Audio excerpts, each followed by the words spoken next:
This is Ogtv Comprehensive News in English. I am Olayinka Shodunke. Our top stories. Ogun State government goes tough on street begging. INEC rejects APC primary election notice in Ondo State. World Bank approves $750 million in International Development Association credit for Nigeria's power sector recovery operation. U.S. Appeals Court orders judge to dismiss case of former National Security Advisor to President Trump. Manchester City striker Sergio Aguero undergoes successful knee injury.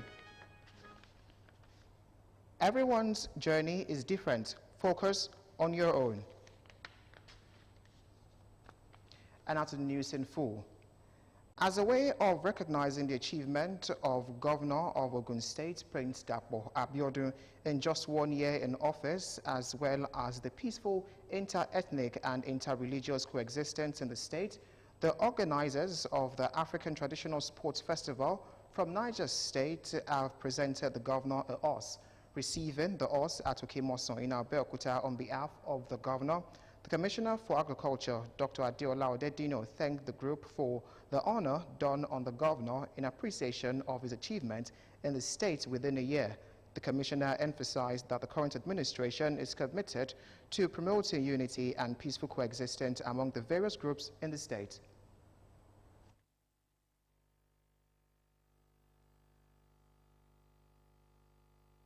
Governor, I also take this on behalf of the good people of Ogun State. I'm delighted as Commissioner for Agriculture to take this, and I listened to you carefully, and I listened to the remarks you made about the peace in the state. I also want to tell you that as the Commissioner for Agriculture, who is in charge of farmers and header in the state, we're number one in the area of promoting peace among all ethnic groups. He assured them that their request will be presented to the governor for appropriate action, stressing that Governor Abiodun would make judicious use of the horse by making it more attractive and better than it is right now. Earlier, the leader of the group, Alhaji Ali Abubakar, explained that the group from the Upper Niger came to felicitate with the governor over the restoration of peace in the state, stating that the governor in the last 1 year has demonstrated a sterling leadership by improving on the existing status of the state. For the visible and unparalleled achievement made by His Excellency within the first year in office, which has brought more hope to the people of Ogun State, particularly to also felicitate and extend our genuine love for the peaceful restoration of peace by His Excellency within the state. Our group is in the practice of recognizing credible leaders, leaders that stand out in their quest to serve their people, leaders who are role models and those who deserve commendation for their good works. Alhaji Abubakar, who also doubles as the chairman organizing committee of the African Traditional Sports Festival, said the presentation of an horse in Africa was the biggest honor that can be done to a credible leader like Governor Abiodun, urging the governor to support the maiden edition of the festival expected to kick off soon in Ogun State in commemoration of the 60th independent anniversary of the nation, while the grand finale would hold in Abuja by October. Ogun State government has warned street beggars to desist from their act or face punitive measure of sweeping the market square for 2 weeks. Commissioner for Women Affairs and Social Development, Mrs. Fumi Efuakwe, gave the warning while addressing some beggars caught roaming the street of the state capital at Women Development Center, Oke Ilewo, Abeokuta. Efuakwe said she observed that most times many able-bodied men and women have been seen loitering the streets and begging for money within Ibara Housing Estate, Pansheke, Iyano Mortuary, and major bus stops within the state capital. She added that she expected people to be more vigilant and concerned with their health, especially during this pandemic period, adding that they should rather focus on decent livelihood as able-bodied people instead of street begging. The Director, Rehabilitation Services in the Ministry, Prince Adetoye Adeshino, said there was a shelter built by the state government for destitute where they can stay during the day before retiring to their various homes at night. He emphasized that after this warning, any beggar caught roaming the streets in the capital would be severely dealt with. In recent times, illicit drug use and substance abuse have become a serious threat to public health and social order globally. This development has made experts to call on relevant stakeholders to intensify a campaign on the effect of this menace on the mental health of people and the World Health Society. Shemilore Amore has details of their positions in this report. With over 14 million people using different psychoactive substances in Nigeria, the burden of substance use is huge and therefore requires concerted efforts to reverse its worsening rate. Most recently, the COVID-19 pandemic has presented governments around the world with significant challenges to health administration and specifically prevention and treatment of illicit drug problems. Drug abuse has an element, especially when one is high on drugs, and that's the element of the individual losing self-control, losing inhibition. That internal check that will make one to discern between good and bad, that internal check will be weakened once one is high on drugs. So, incidents of robberies, incidents of rape, and some other social ills are not unconnected with the use of drugs. They are not unconnected. So, drugs play pivotal role in these social ills we are talking about. I think one basic thing that is lacking in our society that makes youth get involved in these vices is knowledge. The pandemic, according to experts, has heightened the risk of mental health distress, which has increased substance use disorder arising from fear of uncertainty, of rising job losses and insecurity. Myriads of social problems that the individual can have, ranging from academic setback in career, marital disharmony stroke divorce, occupational problems, legal problem, financial problems, etc., etc. Then psychologically, the individual can also be affected. Majority of people having mental illness today are having substance-induced mental illness. It can be in form of depression, it can be in form of psychosis, it can be in form of suicidal tendencies and even suicide. I think one basic thing that is lacking in our society that makes youth get involved in these vices is knowledge, because many of them are not aware that there are strict laws against these acts and that these laws to a large extent can be so effective to ruin so many things. That according to the experts, it is also imperative to make youth understand the mental health implications of their actions. They concluded that majority of mental illness cases today are substance-induced, ranging from depression, psychosis, and suicidal tendencies.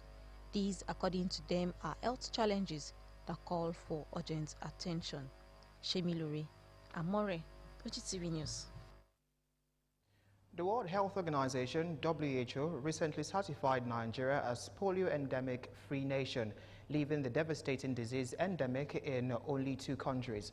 According to the WHO Director General, Dr. Margaret Chan, the outstanding commitment and efforts that got Nigeria off the endemic list must continue to keep Africa polio-free. In this special report, Elizabeth Esson feels the pulse of medical experts on this latest development. Our report. According to the World Health Organization statistics, since 1988, the incidence of polio has been reduced by more than 99%. Previously, more than 350,000 children were paralyzed every year in more than 120 endemic countries. But now, 2 countries remain endemic transmission of polio, and they are Pakistan and Afghanistan.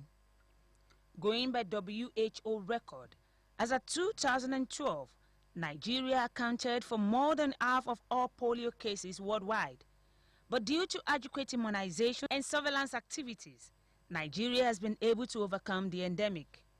Usually, there's what we call a polio vaccine. If children are not vaccinated against the polio, that's when they come down with having polio. But it's a preventable disease. That's why the vaccine is there. So any child that is born and that is well vaccinated according to the national MPI schedule will not have the polio. I haven't seen new cases of polio. I haven't seen new cases. The old ones are still there and they are undergoing treatment, but to say new cases, polio coming up and then we are seeing it, I have not seen. So partly I am agreeing with the WHO that Nigeria has been declared polio-free. The Global Polio Eradication Initiative, a public-private partnership leading the efforts to eradicate polio on the planet, called the developments are historic achievements in global health. If the immunization program is adhered to, and the government is funding the immunization program, then also if the insecurity in the northern part of the country, northeast country too, is curtailed, I'm sure it will be sustained. Wherever they deliver and whoever is taking their delivery must enforce, send them for polio, for the routine immunization, the NPI immunization for children. And it is very, very important that they do that. After 3 years of free case of wild polio virus on African continent, an official certification of polio eradication was conducted in Nigeria at the regional level and was certified free. There's still attention given to them because apart from the prevention, using the vaccine to prevent it, and those that come down with it, at least they are going rehabilitation and treatment. World Health Organization and practitioners were of the opinion that immunization and surveillance activities must continue to rapidly dictate a potential reintroduction or re-emergence of the virus. Elizabeth Esson, Ogtv News. And now to education. The assessment examination for students in Senior Secondary School 3, both in public and private schools in Ogun State, organized by Ogun State Ministry of Education, Science and Technology on Virtual Learning, tagged Ogun Digital Classroom, comes up on Saturday, June the 27th, 2020. A statement by the Special Advisor to the Governor on Primary and Secondary Education, Mrs. Ronke Shoyombo, indicates that the examination, which will take place online, is meant to test the ability of students in preparation for the West African Senior School examination. The statement advised the concerned students to visit the Ogun DigiClass website on www.ogundigiclass.ng on the specified date from 7 a.m. to 7 p.m. Subject to be accessed include mathematics, English language, physics, chemistry, and biology for science students. For art students, the subjects are mathematics, English language, civic education, government, and economics, while commercial students are to be accessed on mathematics, English language, civic education, accounts, and economics. The statement also enjoined all school administrators and teachers to make the information known to their students. Discipline is a term used by parents to teach their children about expectations, guidelines, and principles of life, sometimes requiring the use of cane. But how effective is the use of cane in instilling discipline in children? Kunle Bikunle takes a look at this in the special report presented from our studios. Children need to be given regular discipline to be taught the right and the wrong and to live life safely. Because there is no standard yardstick to effect discipline. So individual discipline in line with their own thinking. Children discipline, according to this educationist, can involve rewards and punishments to teach self-control, increase desirable behaviors, and decrease undesirable behaviors without the cane. It depends on the orientation from the background. There are some children, when you cultivate the habit of talking to them reasonably from their youthful days, they will grow up to listen to instructions. Why do we cane? Because of disobedience. And once you train our children to be obedient from the scratch, That's how they will grow up. We have had instances when adolescents have been caned to death because oftentimes people cane from emotion. And when that happens, we know the implication. But happily enough, there's what we call global dynamics that you see all over the world. Things are changing. Things are never done the normal way, the usual way we used to do it. And that is why punishment or discipline is now seen as a corrective measure. The parents who are already overstretched will find it difficult to make use of words only to correct the wrongdoing of children. Even the Quran and the Bible supported the caning of children. And when you look at the children of nowadays, you find out that the discipline is on a high rise. In a situation like this, children need to be corrected. The father said the purpose of children discipline is to develop and entrench desirable social habits in them, adding that the ultimate goal is to foster sound judgment and morals so that they develop and maintain self-discipline throughout their life. Being obedient is not for God's sake, it's for our own sake. When you are asked to be obedient, it is for you to live a very worthwhile life, and you live a long life. All the 10 commandments are meant for our proper upbringing and survival in life. I will only advise the parents to always let us correct these children. A child is bound to make mistakes. But when they make these mistakes, let us correct them. We were caned when we were young. And I don't see any reason why we should not be preaching that the children should not be caned. What matters most is that the caning should be done with wisdom. The general consensus, according to them, is that the values, the beliefs, the education, customs, and culture of people vary so widely. However, children need to be ambassadors of their homes and their families, as these will go a long way in the development of any society. Still ahead, President Muhammadu Buhari presides over 5th Virtual Federal Executive Council meeting in Abuja. Details after the break. Do join us again. Taste of 100% pure cocoa drink, fast oatmeal instant cereal, nutritious high fiber soy meal, and quality so-baked defatted soya flour for baking. All these and more from the stable of Spectra Industries Limited, located at Plot 1, Suko Road, Okwoba, Agege, Lagos. Call 0903-344-6662. Spectra Industries Limited, home of functional foods.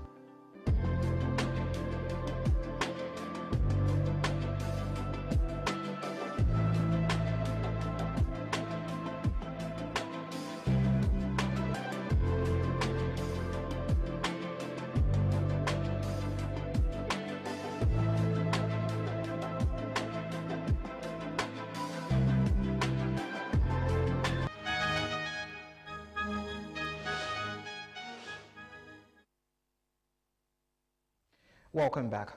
The potential of subsistence agriculture is to eradicate hunger and poverty, to improve the well-being of the rural communities in developing Nigeria, cannot be underestimated, and the need to address the challenges confronting farmers if this potential is to be realized. This was the view of some farmers who spoke with Ogtv News on the prospects and challenges of subsistence farming in Nigeria. Ido Fabajo reports. Subsistence agriculture is a form of agriculture in which nearly all the crops or livestock are raised to sustain the farm family. Although good weather occasionally allows the farmers to produce surplus, rarely do the farmers have enough surplus to sell for cash or store for later use. According to some stakeholders, given the importance of extension services to the subsistence farmer, measures must be put in place to enhance it and make it much more impactful. It does not require capital, then it does not require labor. You don't need people to start working for you. When I'm going to work in the morning, I can just go to the back of my house, just wilt my plants before going to the farm. Then the disadvantages is that it does not require profit. People that are really into subsistence farming will not really face the challenges of COVID-19 as at food production, because they will have even not 100% of the food available, but at least 40 or 50% or 30% of the food will be available for them in their home. You don't really need much capital, or let me say much money, to start subsistence farming. Another advantage of subsistence farming is that it is open to all. Like basically anybody can go into subsistence farming. You don't primarily have to have the knowledge of agriculture before you go into subsistence farming. Even you can use some of your recyclable materials, sack, basket, bag, broken bucket, tins, to make different things, to produce different food that the household can eat fresh. Children should be trained, so I want to encourage us to go into subsistence farming, especially in this time of lockdown. You can use it as exercise. There are challenges in subsistence farming, but meeting these challenges will require coordinated and concerted efforts by all stakeholders. Among the disadvantages are: one, the risk involved. If there's crop failure or livestock dies, then that will reduce the product that the farmer has for that year. And then there's the limited production associated with subsistence farming. Then no investor would want to invest, would want to put his money into subsistence farming because of the other two advantages. Then access to fund and extension service is difficult. If you take the issue, the concern of food from poverty, then poverty is finished. There's nothing, there's no poverty again once you get what to eat and what to drink. Government can assist the civil servant and people generally by encouraging them.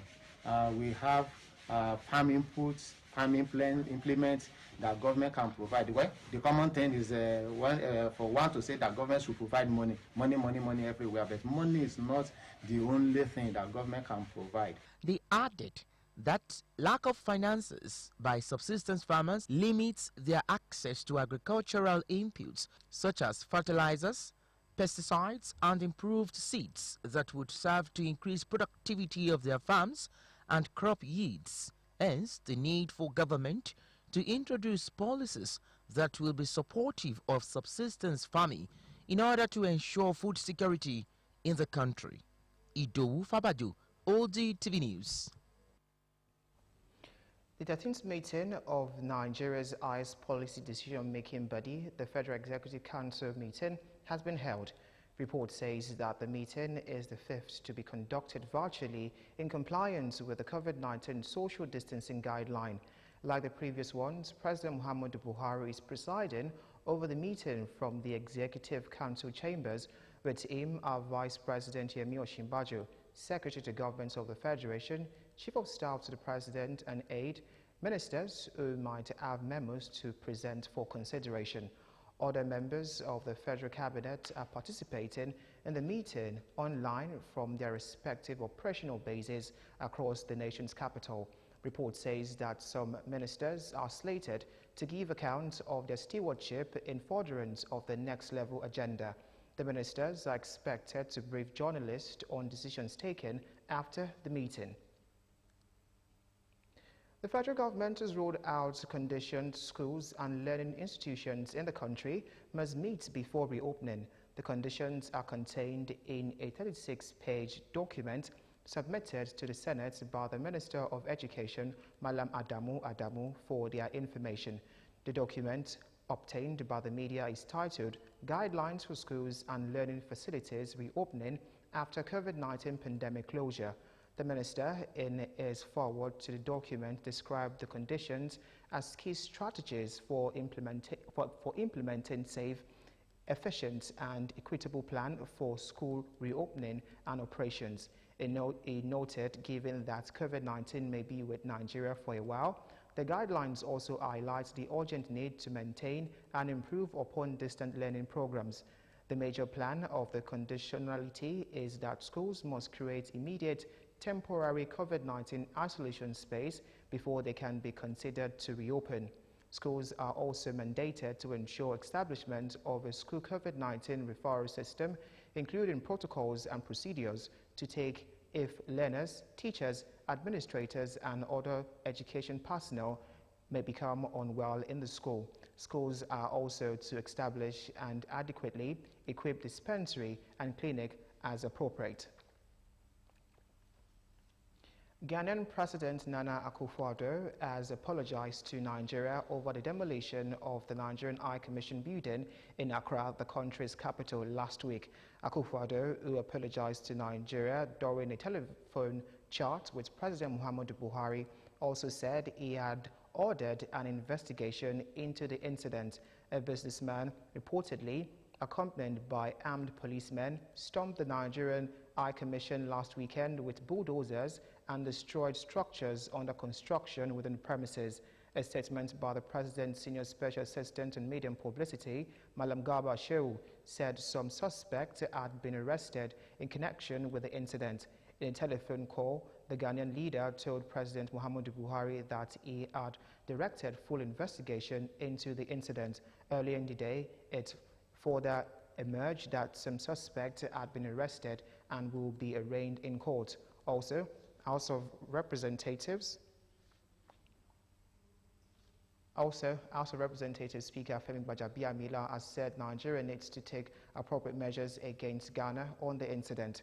Meanwhile, the presidency has said Nigeria would not pursue a retaliatory line of action against Ghana over the demolition of the Nigerian High Commission building in Accra last week. This decision was disclosed by the Senior Special Assistant to the President on Media and Publicity, Malam Garba Shehu, at the State House on Wednesday. He said this position was as a result of the apology tendered by the Ghanaian President Nana Akufo-Addo over the incident. The presidential spokesperson said diplomacy would be used in resolving the matter. 2 persons have been charged following the arrest over the demolition of the Nigerian High Commission building in Accra, the capital of Ghana. According to a press release from the Criminal Investigation Department in the country, the suspects have been charged with conspiracy to commit crime, namely unlawful entry and causing unlawful damage contrary to the Criminal and Order Defense Act of 1960. The statement noted that the suspects were arrested on Monday, June the 22nd, and will be arraigned before a court of law. It will be recalled that a businessman who claimed ownership of the land housing the Nigerian mission reportedly moved with security personnel to demolish some portion of the staff quarters. The Director General of the Progressive Governors Forum, Saliu Lukman, has urged leaders and members of the All Progressives Congress to rally behind President Muhammadu Buhari to ensure Thursday's National Executive Committee meeting succeed. He made the appeal in a statement he issued in Abuja. According to him, the NEC meeting is what the party needs to dose growing tension within the rank and file of the party. He explained that one would expect leaders of the party to unite to save the situation, but expressed sadness that some of them were instead using proxy to try to block genuine effort to save the situation through the convocation of meetings of party organs in order to undermine such efforts. Meanwhile, the Senator Abiola Ajimobi led faction of the All Progressives Congress APC has dismissed reports that a meeting of the APC National Executive Committee would hold at the Presidential Villa on Thursday.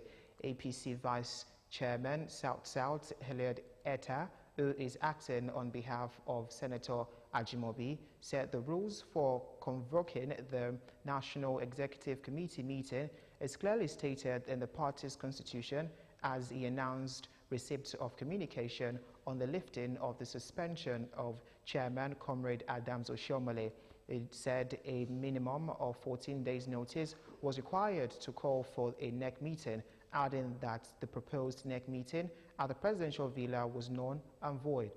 He said that a larger part of the NWC belong to the Ajimobi faction and are represented at the National Working Committee meeting it held earlier to receive the report of the Edo State Global Primaries results, in which Pastor Osagi Eze Iyamo emerged winner. A federal high court in Port Harcourt has struck out a suit seeking to bar Governor Godwin Obaseki from contesting the Edo State People's Democratic Party governorship primary scheduled for Thursday.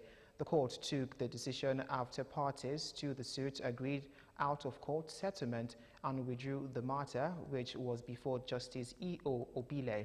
Counsel to the plaintiff in the matter had earlier sought leave of the court to settle with the defendants with counsel for the defendant, but the defendant did not object.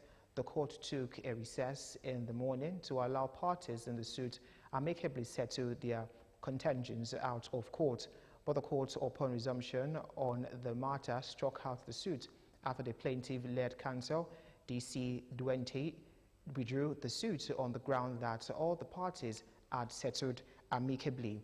Justice Obile commended the parties for settling out of court, adding that it was the proper thing to do.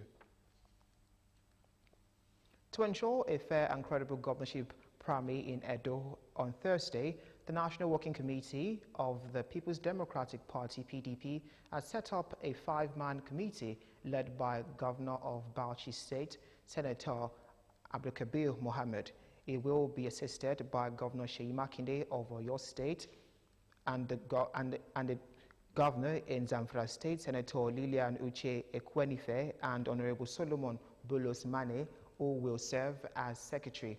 The party also raised a 25-man panel committee led by National Chairman Prince Uche Secondos. Members of the appeal panel include former Senate President Senator David Mark, Senator Hamed McAfee, Ajia Ina Mariam Chiroma, Dr. Kwesi Lezi Onwado, Senator Liye Imoke, Professor Wole Oladapo, Senator Sulaiman Nazi, Kola Ologbodinyo, Austin Akobudu, retired, Emmanuel Ogidi, and Senator Ibrahim Tasuri, Secretary.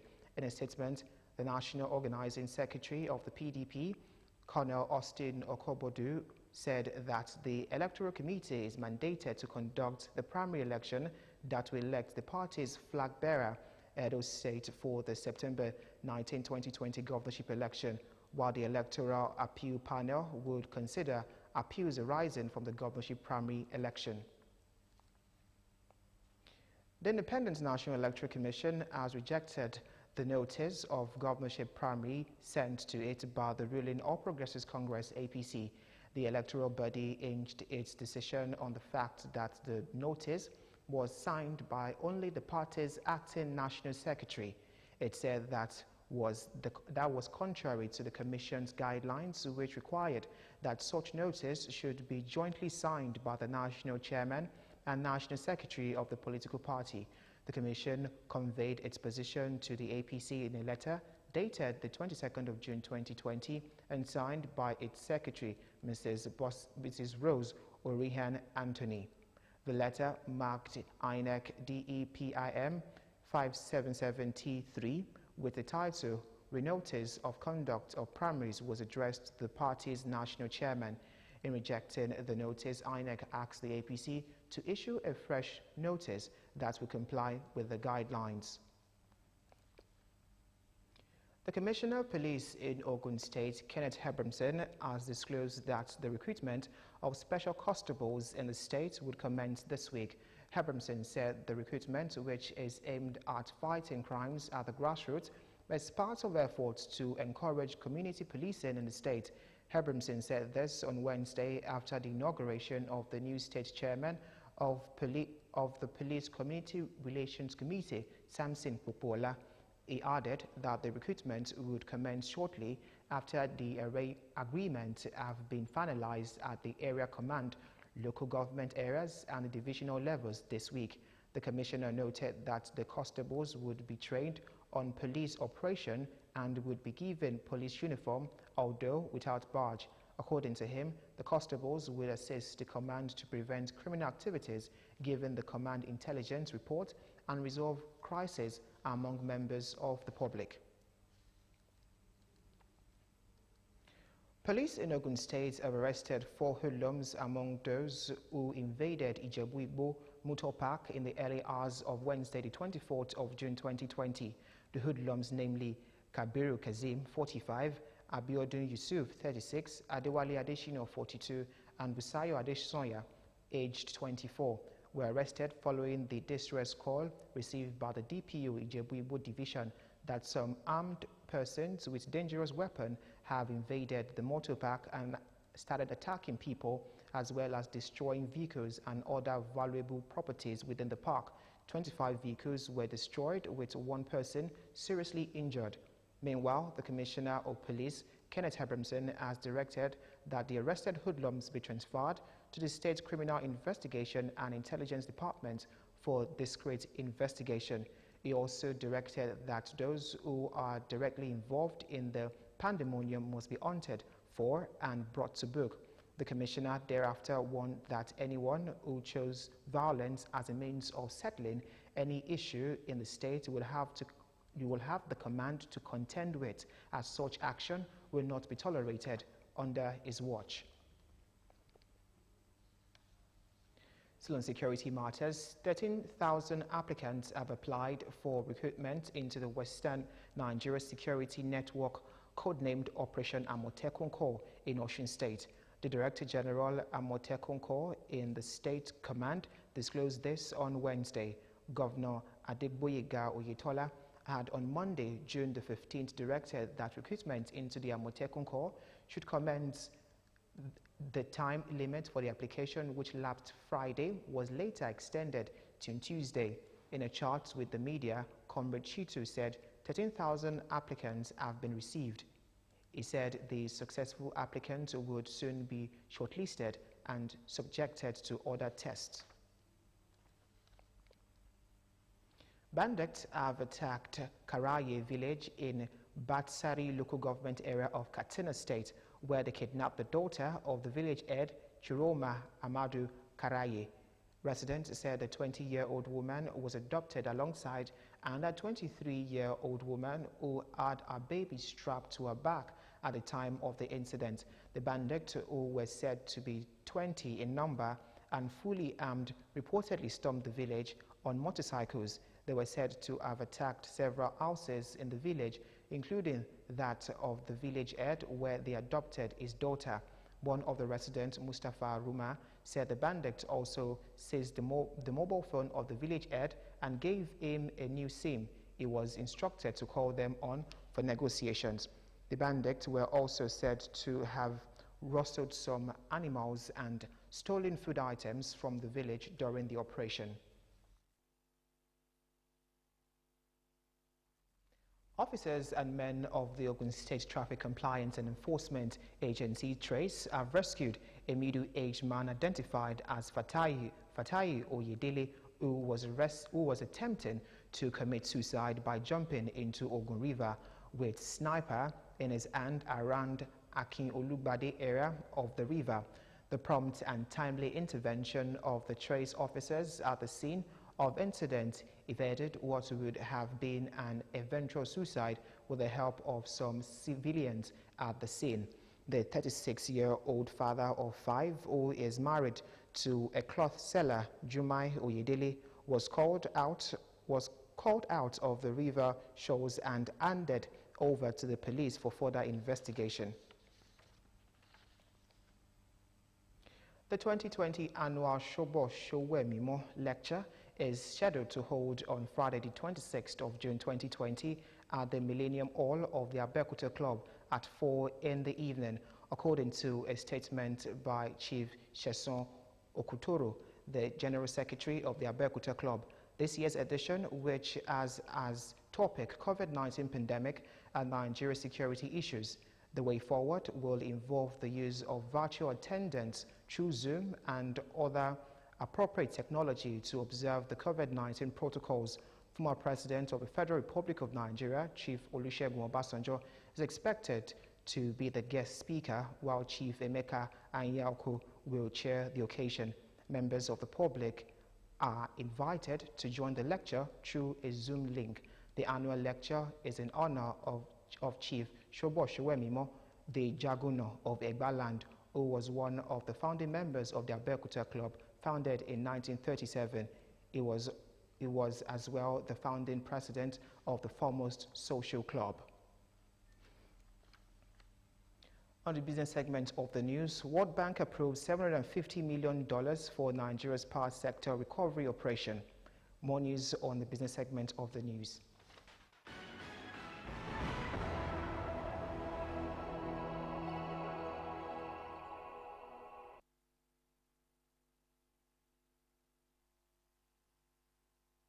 Welcome to Business News. The House of Representatives summoned the Minister of Industry, Trade and Investment, Otunbani Adebayo, and the management of the Standard Organization of Nigeria to appear before it on Friday, June the 26, 2020, to explain why the agency accounts had not been audited in the past 6 years. The House Committee on Public Accounts, which is the only constitutional committee in the House, is particularly not happy with the management of the agency for refusing to appear before it and explain why it had failed to render accounts from 2014 to 2019 as required by law. The committee adopted a motion to summon the Minister, the Director General and entire management of SON at an investigative hearing in Abuja. Chairman of the committee, Honorable Wale Oke, said SON was being given an opportunity to answer audit queries and defend its non-readiness of rendering of accounts for some financial years under review, asking the officers to appear on Friday by 11 a.m. or the committee would be forced to appear. The Central Bank of Nigeria, CBN, has threatened to blacklist farmers involved in diversion of farm inputs or selling their produce in Anambra State. The Head Development Finance Office, CBN Akwa Branch, Mrs. Bridget Okwa-Bareze, gave the warning in Onitsha at the inauguration of input distribution by the Central Bank of Nigeria Anchor Borers Program.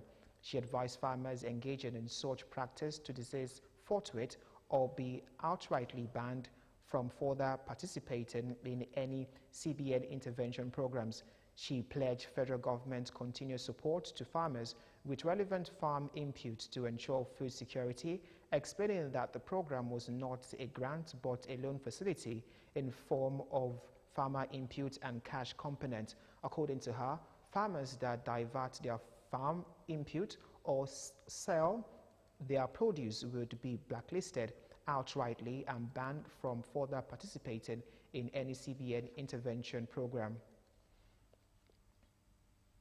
The World Bank has approved $750 million in International Development Association credit for Nigeria's power sector recovery operation.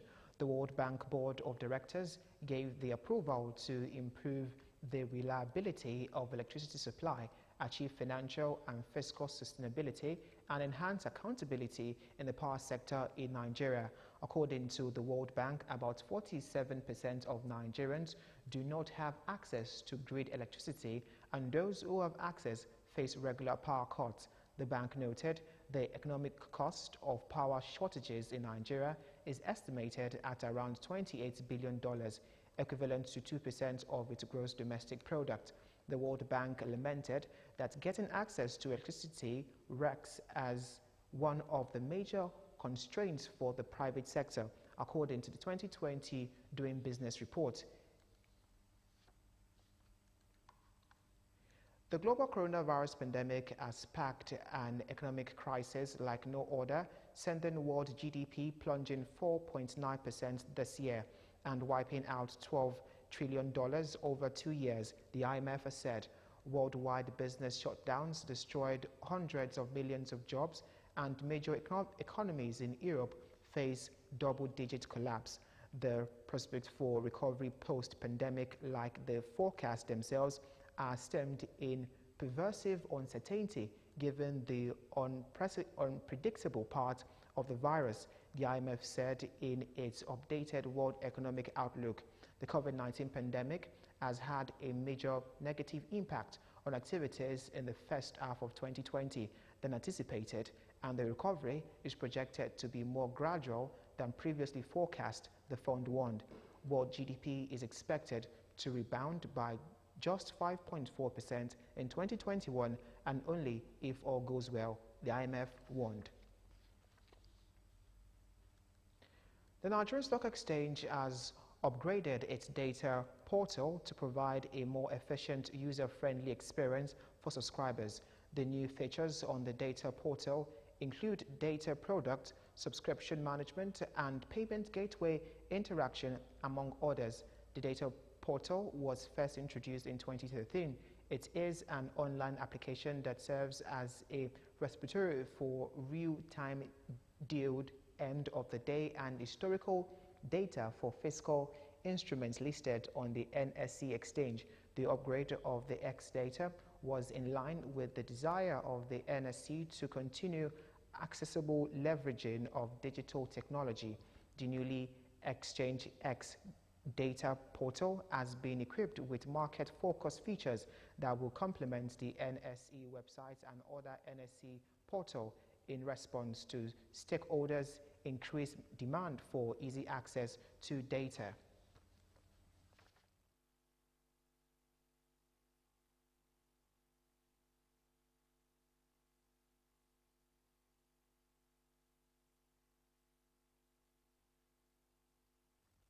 Up next is news on the foreign scene. Stay with us.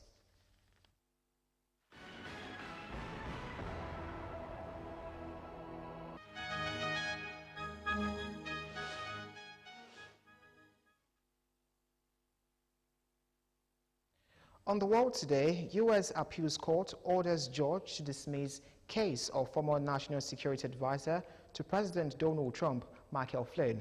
Also, southern China faces worst flood in 2 decades. Details are in this package. The Appeals Court on Wednesday ordered Judge Emmett Sullivan to dismiss the case against former Trump National Security Advisor Michael Flynn, a surprise conclusion in a long-running political fight. Despite Flynn's twice pleading guilty for lying to the FBI about his conversations with the then Russian ambassador during the presidential transition, the Justice Department moved last month to dismiss the case against him. Sullivan did not immediately act, instead asking for a review of the decision. If unchallenged with further appeals, the ruling exonerates Flynn after he sought to change his plea and claim innocence. The 3-judge panel on the D.C. Circuit Court of Appeals decided the trial judge Sullivan didn't have enough reason to question the DOJ's prosecution decision in the case. They also said Sullivan having a third-party attorney weigh in on Flynn's case, the former judge John Gleeson isn't needed anymore. Parts of megacities in China have recorded their worst flood in more than 2 decades after heavy rain slashed southern parts of the country.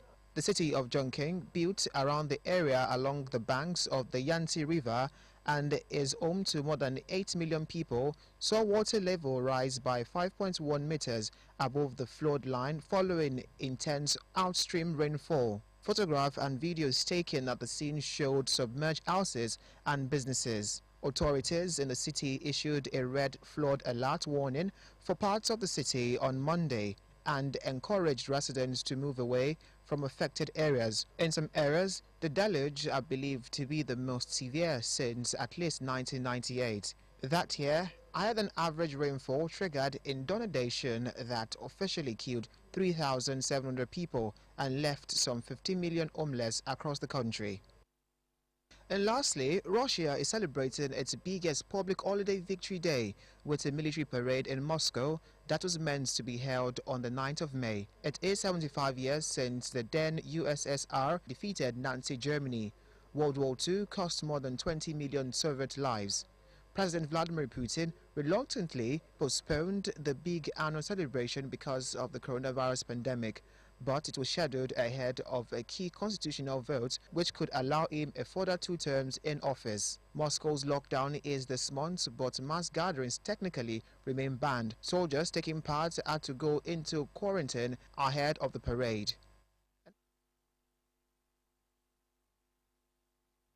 Up next is the sports segment of the news. Manchester City striker Sergio Aguero undergoes successful knee surgery. More news on the sports segment of the news.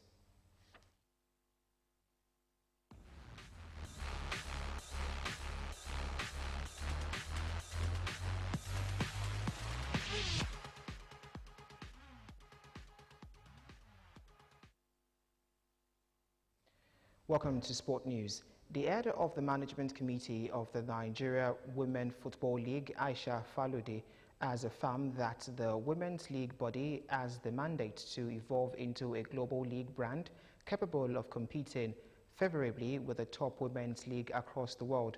Falode said this at the NWFL La Liga Coaches Online Training Masterclass aimed at taking coaches in the various women's clubs to greater heights.